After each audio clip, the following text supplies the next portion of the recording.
All right, my dear friend, welcome back to the channel. This is Salon's blog. Wherever you are around the globe, you are highly welcome. My brothers across Europe, I'm grateful you are part of this channel. More especially you that is in the UK.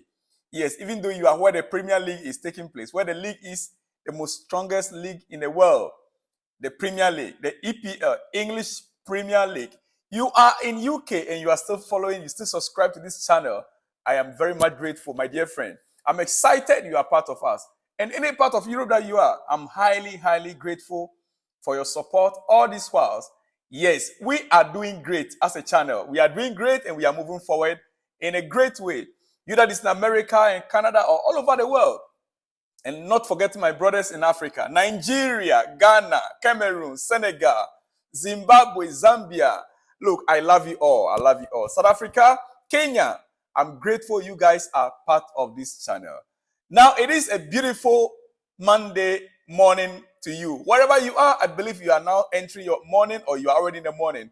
Well, in Southeast Asia, we are already in the afternoon. But whatever it is, wherever you are, know it that my heart goes out to you all. In love, Chelsea is a color. Chelsea is a color. Blue is the color. And that is why I'm here. But we will also be talking about some other club issues. Yes. For you to be updated, I must still talk about one or two club issues. But right now, as your breakfast, I'm going to be focusing much more on Chelsea and our tactical issues. This morning, I want us to revisit our game that we played against Manchester City. Yes, it was a game that Chelsea could have easily won in the first half. In the first half alone, we could have won that game at least by 2-0 in the first half. But then that did not happen because of individual mistakes, miscalculations by the individual players, or whatever. And I believe that if it were to be another player, another striker, those goals from Raheem Sterling and Nicola Jackson, they would have been able to score it. Raheem Sterling came back and managed to score to clear his name. But it was virtually too late. That one goal is what took us into the second half. Now, before we go into the match itself, I want to ask you, how do you see the performance of our coach? His tactical approach from the very first beginning. The selections that he made. How do you see his performances so far? Don't forget, we played Aston Villa. We won against them at their home. We played Crystal Palace. We won. Then we faced Manchester City. And we played a drawn game. Which we could have won that game also. Meaning there is a momentum building up. And if you look at our formations we played against Aston Villa, the players that we used against Aston Villa, then you bring it down to the match against Crystal Palace, the players that were used against Crystal Palace, and now to Manchester City, the formation, the tactics, and the players that were used. Do you see any similarities? I would say yes. Now, one thing that I observed personally is the team Chelsea is beginning to get shape. The team Chelsea is beginning to get shape. If you look at our back line, it was similar to what we used against Aston Villa. Our midfield, what we used against Aston Villa. The only changes came in the attacking section. That is Raheem Sterling, Cole Palmer, Conor Gallagher, and Nicola Jackson. Switching of positions. Yeah. Against Aston Villa, we saw Madueke. In the game, Raheem Sterling was not in that game. And we saw Nicola Jackson playing the left flank. But against Man City, we saw Raheem Sterling on the left flank. And we saw Nicola Jackson heading the attack. And Cole Palmer back to the right side. So it's only in the attack that there has been one or two changes. But in general, it's almost like the same players were used from Aston Villa game till this current match against Aston Villa, against Manchester City. Now, before we continue once again, I am asking you, because I want to hear from you in the comment section, Pochettino, from your look of things, from your perspective, do you think tactically he's doing the right job? I am asking this question because it seems to me that Poch doesn't know how to manage games to the end. Pochettino doesn't know how to manage games, to kill games up, to finish up games. He doesn't know it. There were times that you would have thought that Poch can manage and win this game with just that one goal lead. Before you realize it, the next moment, the changes you bring in will either make the game to equalize or will end up losing the game. That is my opinion. I have my right. I have the right to my own opinion. Yes, I have the right to my own opinion. For instance, in the game against Aston Villa, that game could have been a clean sheet. We could have won that game with a clean sheet. That game was when Pochettino could have bring in what he did to Trevor Chalobah against Manchester City. But he could have brought in Trevor Chalobah or any other player to make it that 5-back line, to secure that back line and finish the game with a clean sheet, without scoring a goal. But he didn't do that. In the 91st minute or so, they now scored their consolation goal. Coming to the game against Manchester City, dear friend, this was a game that we could have finished in the first half. There were loopholes in the Manchester City attack. Yes, there were loopholes. In the first half showed clearly. The first half showed clearly that Manchester City, when you match them, they played attacking football. And if you match them by playing the same counter-attacking, their defense, you can always win over their defense. Especially with John Stones not in the game. Kyle Walker, Akanji, and they are very good defenders, but they focus more on attack. And so if you also attack them back, you see their loophole. That is why, you see the chances that were created for Nicholas Jackson. See the distance, see the gap between Nicholas Jackson and the defense of Manchester City. Just imagine it. Akanji was right there. Kyle Walker was right there. Diaz was right there. They were all right there in the defense. But Nicholas Jackson was able to, bypass them. The ball was placed behind them. He got to the ball. It was his first touch. That didn't help him. The Raheem Sterling case, for instance, the same way, the same thing. The loophole, the back four. Raheem Sterling was able to overcome or bypass Kyle Walker. Still got to the ball. I'm talking about the goal that Raheem Sterling scored.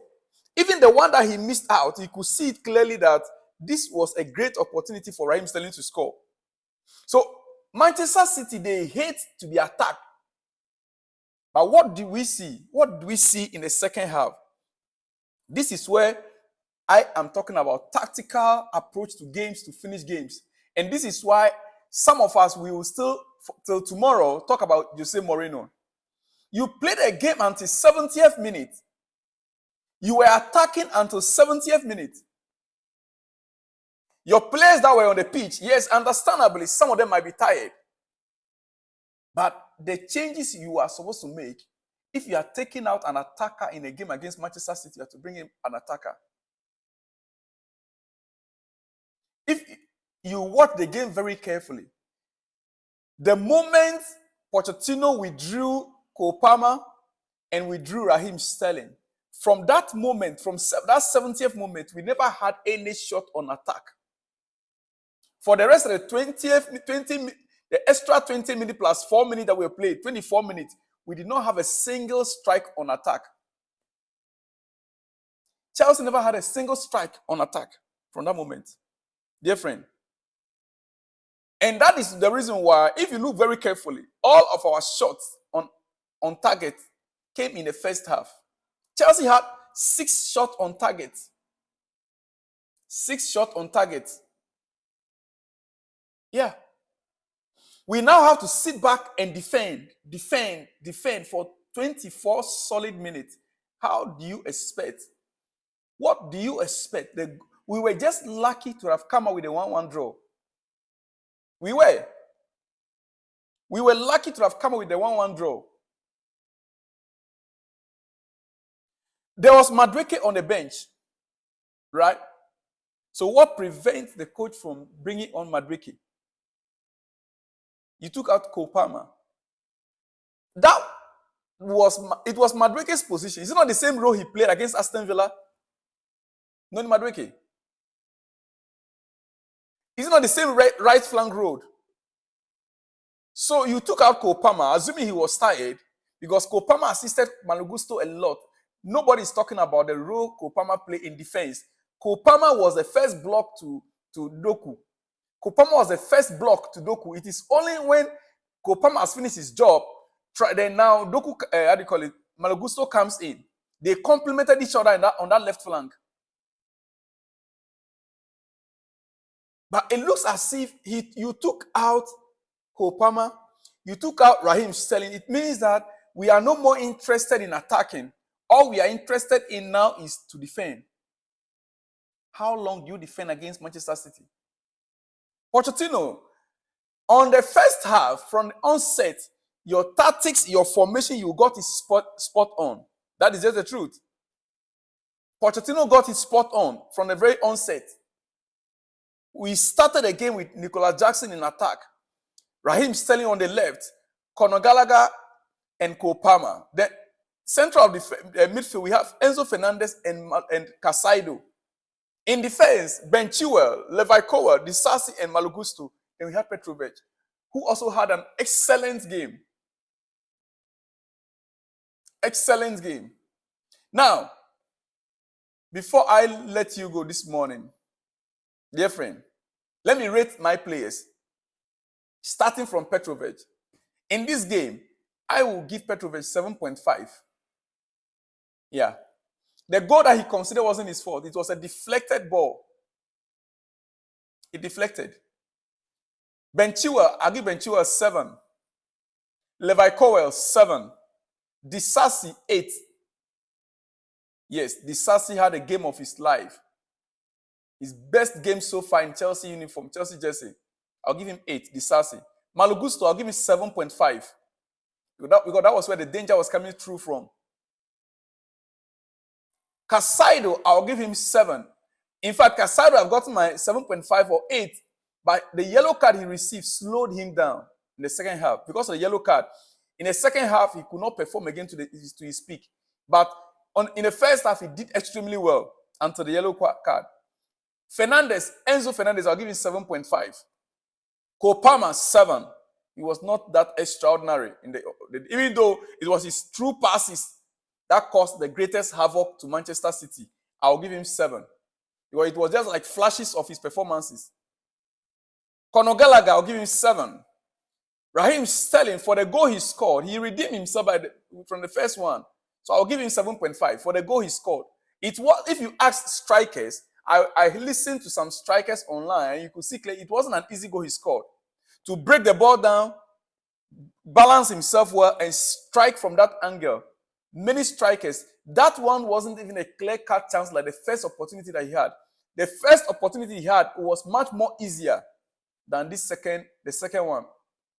So I'll give him 7.5. Then Nicolas Jackson, also, I'll give him 7.5. Jackson, the work rate of Jackson in this game, I tell you what, he was running.